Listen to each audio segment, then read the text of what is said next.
مناطق مستهدفة دبابة. واحدة النوم.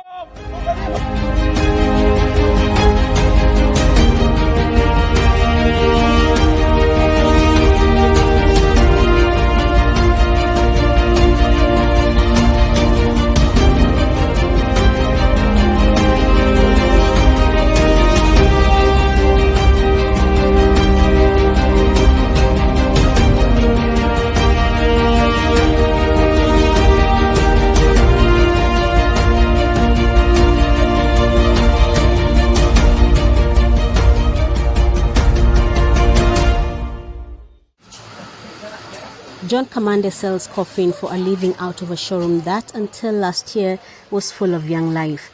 This building was a privately run Nairobi kindergarten until last July, when the COVID-19 pandemic forced it to close.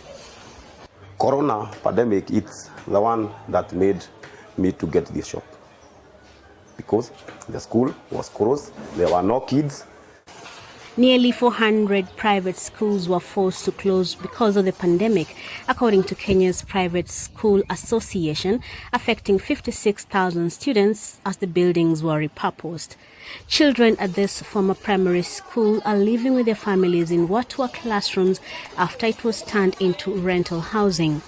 Nasir Kirui taught math and science before the school closed but stayed on as a property manager. I used to be a teacher here, but because of money, I lack money, and that's why I asked for the caretaker. The impact of Kenya's private school closures is likely to be felt for some time. We have a very big supply gap in our country, and our population is growing, last census, at about 1 million a year. So we have a lot of work to do. Kenya's government in September pledged about $64 million in support for private schools, but is yet to make good on the promise.